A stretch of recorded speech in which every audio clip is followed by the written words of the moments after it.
He had skill and technical ability that were just out of the ordinary. He would produce one or two pieces of skill that would just make everybody kind of go.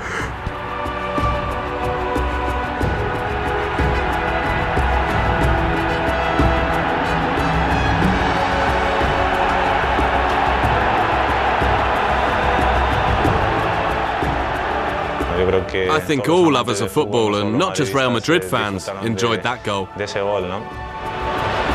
The last thing everyone saw Zinedine Zidane do on a football pitch.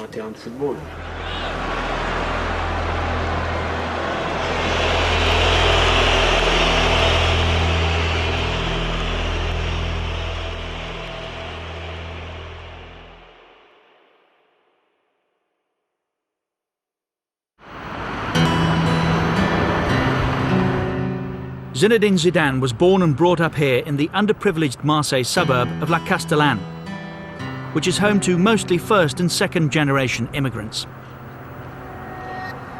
He's the son of Algerian parents of Kabyle origin who emigrated to France in the 1950s. Hence his middle name, Yazid, by which his close friends and family still call him today. At school during break times it was football. Nothing else was in his head but football. He played so much. When he finished school and went home, he'd throw his satchel down in the house and go out to this square and play football. All the time with his friends. All the time. That's all he did. Play with the ball. Although he left here to join AS Cannes as a teenager, he's never forgotten his roots. Today he funds the local football team, La Nouvelle Vague, and is the club's honorary president. Without Zidane, these youngsters wouldn't have a team to play for. He helps us financially and gives us a lot of support. He buys all sorts, balls, shirts, etc. And he's helped by his brother Farid.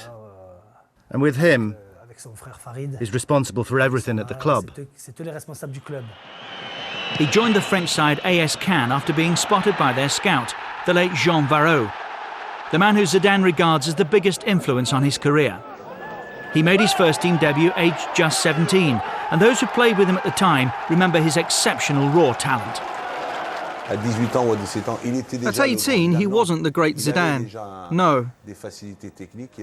He was already gifted technically, but he wasn't strong physically. But technically, he was superb. He had sublime skill, a superb touch, and all the moves.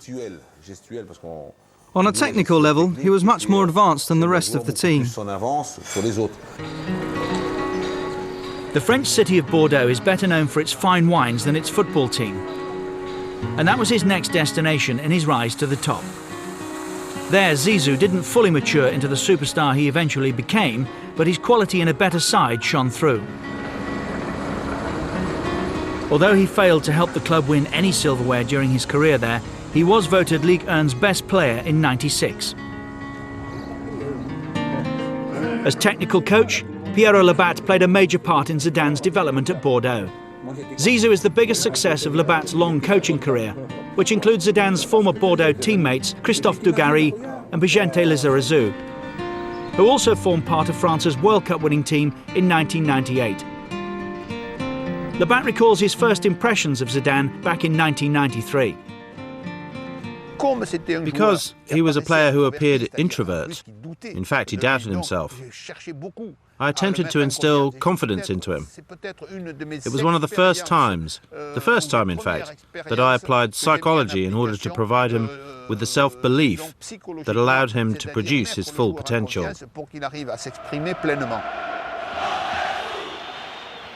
Zidane was outstanding during his time at Bordeaux.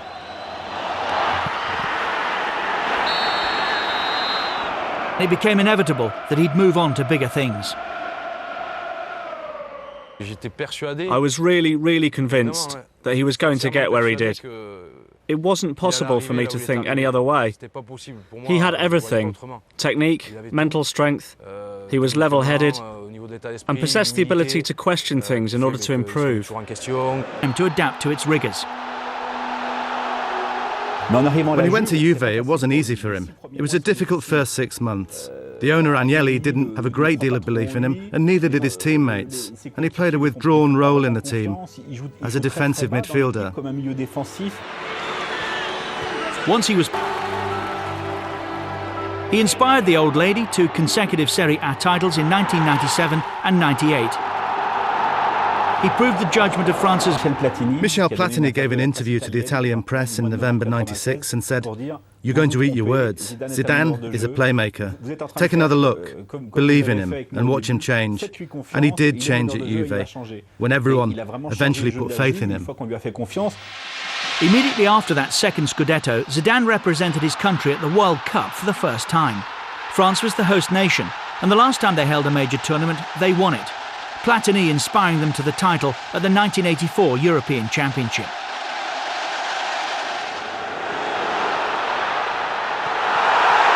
Les Bleus began impressively, winning all 3 of their opening group games. But in the second of those, Zidane displayed the first signs of his suspect temperament when he was sent off for stamping on Saudi Arabia's Fawad Amin. He was handed a 2-match ban. A huge blow to his country's hopes. The French team was an impregnable fortress. They relied on the individual talent of Zidane and Djorkaeff to score the goals. At that time, only 1 goal was necessary for France to win, because they never conceded any. He had skill and technical ability that were just out of the ordinary. When it came to control, and especially leading the team, he managed to see and analyse situations quicker than anyone else on the field. Thanks to that, and the fact that he was surrounded by a team that was very strong, he made the difference. In their semi-final, France faced surprise package Croatia, competing in their first World Cup finals. The Croats took the lead before an unlikely hero emerged for Les Bleus. Defender Lilian Thuram scored twice to take France to the final, just as well since Zidane hadn't been at his best. His only big game, his standout match, was the final. But that's what separates a good player from a very good player. It's like dreaming about the perfect holiday and actually going there. It was the first time France had reached the final of a World Cup. They faced record 4-time champions and favourites Brazil in Paris' Stade de France. Once or twice in your career, you need that meeting of talent with delivery. And that makes then the recognition, yes, this guy is exceptional. Cue Zinedine Zidane.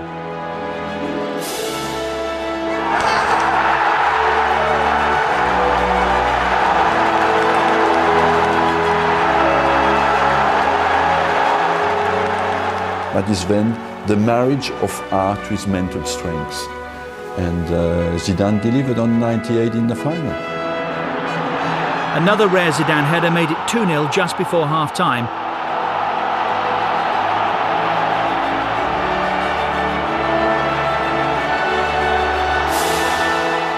Proof that practice does make perfect.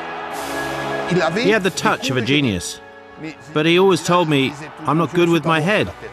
I used to tell him, "Stop annoying me with your insecurities." I made him work on his heading. France eventually won 3-0. He gave a meaning to the way France played. Take the team, despite all the goals in 1998, it was mainly defensive. Zidane gave it balance. Without him, it was a team that lacked panache, lacked a positive image.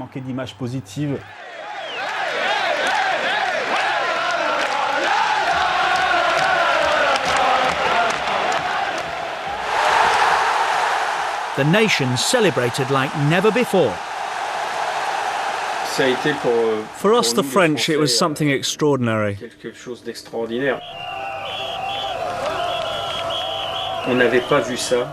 Nobody had ever seen anything like it since liberation after the Second World War. Nobody had ever seen so many people in the street like that.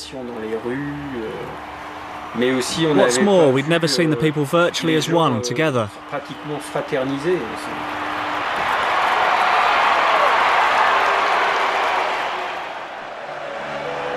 2 years later at the European Championship, hosted jointly by Belgium and Holland, Zidane spearheaded France's attempt to become only the second country after West Germany to hold the World Cup and European Championships simultaneously.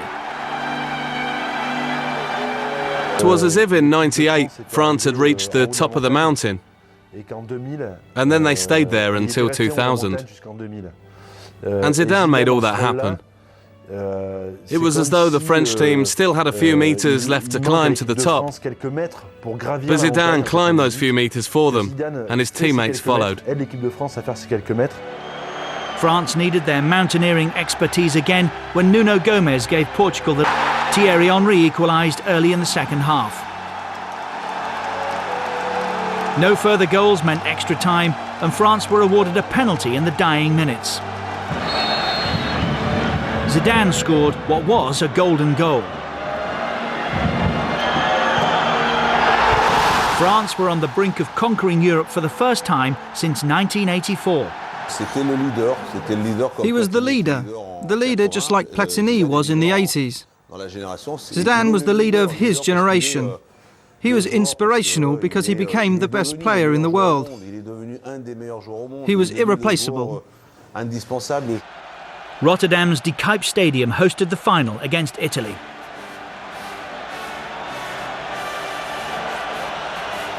When France won this tournament 16 years earlier, Michel Platini was their inspiration. Zidane had become his modern-day counterpart. But things weren't going to plan for Zizou and France when Italy took a second-half lead.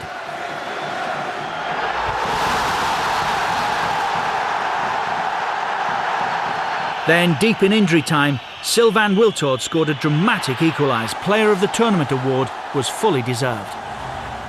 For me, Euro 2000 will always be Zidane's peak. In 2000, he was the leader of the national team, one of the best players in the world, and he handled the pressure. He scored important goals and took the team to new heights. For me, that remains the most beautiful summer of Zidane's career.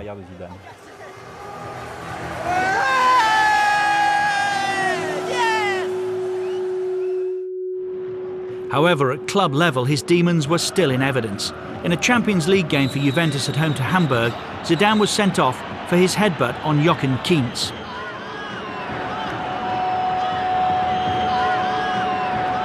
It was something we'd see repeated more famously on an even bigger stage 6 years later. I think he did have an explosive temper, but then again, there was a lot of pride in those outbursts. That's something that made him a winner, but it's also something that cost him dearly as well. That headbutt against Hamburg cost him the Ballon d'Or in 2000, which he deserved that year, and Figo beat him to it because of that.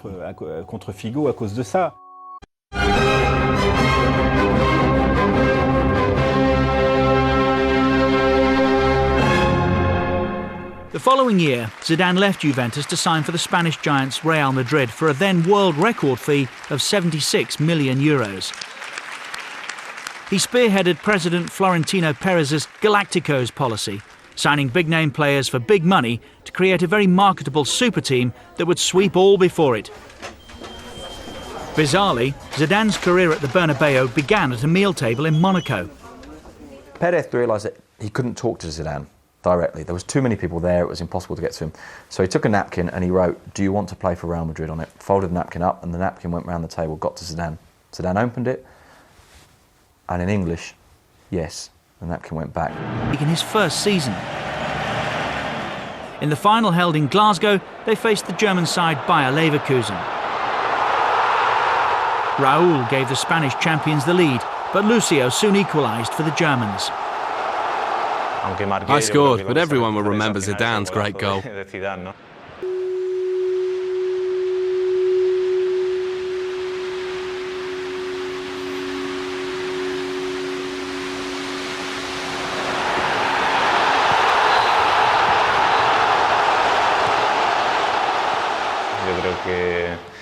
I think it was magnificent. And to have been there as a teammate, so close to him when he scored that goal. I think all lovers of the game, and not just Real Madrid fans, enjoyed that goal. I think that when he really finally got accepted, it was like, well, we've spent £40 million or £50 million on this bloke, what? And then he scored that goal and everyone went, ah. European Cup, and the Galacticos policy looked set to pay dividends. Perez's dream of combining the Galacticos with the club's leading academy products, a policy labelled Zidanes y Pavones after Zidane and the youth team graduate Francisco Pavon, was ultimately flawed. The idea is the youth teams can be the players who understand what the club's about, they can feel what the club's about, they identify with it, and the stars make it glamorous and bring the fans in. Perfect combination, it would seem. There were a number of problems with it. The idea that it was a romantic image was slightly wrong. It was also an economic reality. That by having a Pavon, you can pay him very, very little compared to the Zidane. So you can balance out the fact that you've got to pay Zidane 11 million euros a year before tax by paying someone like Pavon only 250,000 euros a year. Now that is problematic because it creates a division within the dressing room. Constant failure in the Champions League after that success in 2002 meant that the only other silverware the club won in Zidane's 5 seasons at the Bernabeu was the domestic title in 2003, a paltry return for the huge amounts of money invested. But nobody blames Zidane. Despite the failure of Madrid's superstars like Ronaldo, Figo and David Beckham to gel as a team, he was outstanding individually. Indeed, Zizou was named FIFA World Player of the Year again in 2003, 5 years after he first won the prestigious award while at Juventus.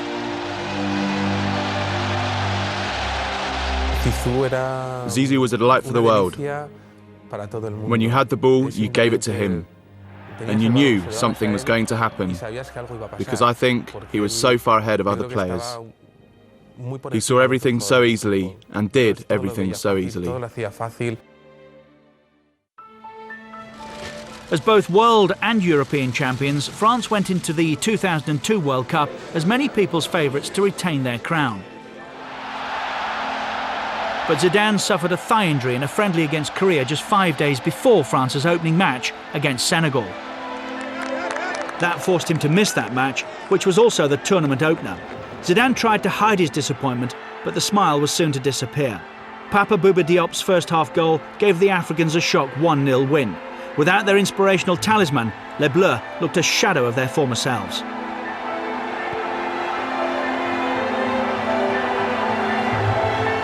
Zidane also missed their next game, a tame goalless draw with Uruguay, and French coach Roger Lemaire was forced to play an unfit Zidane in their final group game against Denmark, a match France had to win to stand any chance of progressing.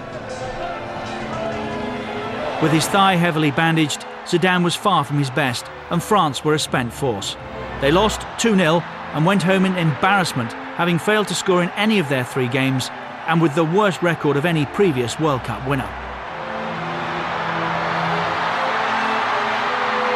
France weren't a one-man team, but far less of a force without their fully fit playmaker.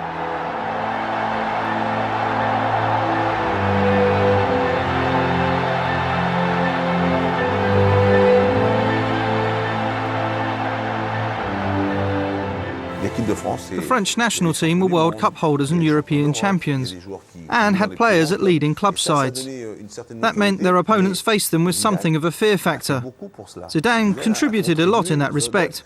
He was someone who provided so much to, and did so much for, the French national team. And with the aura of invincibility surrounding France a thing of the past, the European Championship in Portugal 2 years later provided the chance for Les Bleus to silence their critics, and with Zizou back to full fitness, their campaign began well. Their captain scored twice in injury time against England in the opening game to give his country a 2-1 win. With Zidane seemingly back to his best, many were tipping France to retain their crown. And facing unfancied Greece in the quarter-finals, after the tournament, Zizou retired from international football, aged 32. France's lack of a replacement saw Zidane reverse that decision just over a year later, but he announced that the 2006 World Cup in Germany would mark his retirement from all forms of the game. He captained his country, scoring this outstanding solo effort in a 3-1 win over Spain in the last 16. And his penalty was the only goal of France's semi-final against Portugal. Berlin's Olympic Stadium was the venue for the final against Italy, and Zidane had the chance to give France the lead from the penalty spot. It was a chance he took. But the perfect end to an outstanding career never happened. I felt angry. I saw it as behaviour that was detrimental to the team, that damaged our chances, and which suggested that his last game was more important than the World Cup final for France. Marco Materazzi, who'd equalised for Italy to take the game into extra time, was writhing in agony on the pitch. He left us more than disappointed. He left us as battered as Materazzi. To everyone's astonishment, television replays showed Zidane had headbutted Materazzi in the chest. It was also seen by the fourth official, who informed the Argentine referee Horacio Elizondo. He had no option but to show Zidane the red card. 10 seconds after his headbutt on Materazzi, the whole of France said, "What an idiot. Why did he do that? You can't do that in the final of the World Cup. You can't take the law into your own hands in a final like that." He not only hurt the team, it was like he'd kicked his teammates. Later, it was revealed that Materazzi had insulted Zidane's sister, and France, without their captain, went on to lose the final on penalties. The following day, everyone forgave Zidane. What he'd achieved in his career overshadowed the mistake he made, which was, as he admitted, a mistake. They say all geniuses are flawed, and Zidane certainly fits into that category. Zidane was football's answer to the Bolshoi ballet, and I think that's absolutely true. Zidane was elegance above all else. His skill, control and vision made playing the game look easy. We can see why he was number one, not only for what he did during matches, but also for what he did in training sessions. I remember seeing him in training, and I said, "That's just incredible." He was one of a rare breed, a player who fans pay to watch. Zidane has an exceptional coordination, an exceptional touch of the ball, and every area 3 yards around Zidane, you could give him the ball where you want it. He puts it down and plays. Shy and introvert off the pitch, on it, he let his feet do all the talking.